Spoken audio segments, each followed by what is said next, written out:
Day shift రావడం వల్ల ఇన్ని అడ్వాంటేజెస్ ఉంటాయని నాకు ఇప్పుడే అర్థమైంది. అండ్ మెయిన్ అడ్వాంటేజ్ ఏంటంటే నాకు ఈ 4 ఇయర్స్లో ఎప్పుడు సాటర్డే సండే వీక్ ఆఫే రాలేదు. అలాంటిది నాకు డే షిఫ్ట్ రాగానే సాటర్డే సండే వీక్ ఆఫ్ వచ్చింది. బట్ ఏంటో కానీ ఈరోజు రాగానే అసలు ఫుల్ స్లీపీ మోడ్లోనే ఉన్నాం. ముందు టీ తాగాలనేసి టీ తాగడానికి వచ్చాము. చూస్తే ఇక్కడేమో వీళ్ళందరూ బాస్కెట్బాల్ ఆడుతూ నన్ను ఒక హిట్ కూడా చేశారు అలా టీ తెచ్చుకుంటుంటే. అండ్ నాకు ఇక్కడ మెయిన్ నచ్చింది ఏంటంటే ఈ సీటింగ్ అరేంజ్మెంట్ చూడండి ఎంత బాగున్నాయి. సేమ్ పార్క్లో పిల్లల కోసం వేస్తారు కదా అలాగ ఫ్రూట్స్తో డిజైన్ చేశారు. చాలా బాగుంది, యూనిక్గా అనిపించింది. మా హనీ కానీ చూడాలి ఇంకా ఇక్కడే కూర్చుంటాను అనేసి అంటది, ఇంటికి తీసుకెళ్ళిపోదాం అనేసి. అంత బాగుంది. మెయిన్ అట్రాక్షన్ వచ్చేసి బుద్ధుడు అనమాట, ఎంత ప్రశాంతంగా అనిపిస్తుందో.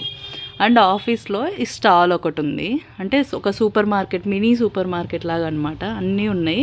సో చాలా బాగున్నాయి, క్యూట్ క్యూట్ ఐటమ్స్ పిల్లల కోసం తీసుకోవచ్చు.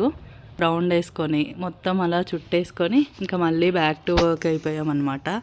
అలా కొంతసేపు వర్క్ చేసేసుకొని 9-9:30 వరకు వర్క్ చేసుకున్నాం. ఇంకా లాస్ట్ హాఫ్ అన్ అవర్ మళ్ళీ అలా తిరుగుదాము అనేసి కొంచెం పోయి జ్యూస్ తాగేసి ప్రశాంతంగా మళ్ళీ ఒక ఆఫీస్ రౌండ్ వేసేసుకొని క్యాబ్ కోసం వెళ్ళిపోయామన్నమాట.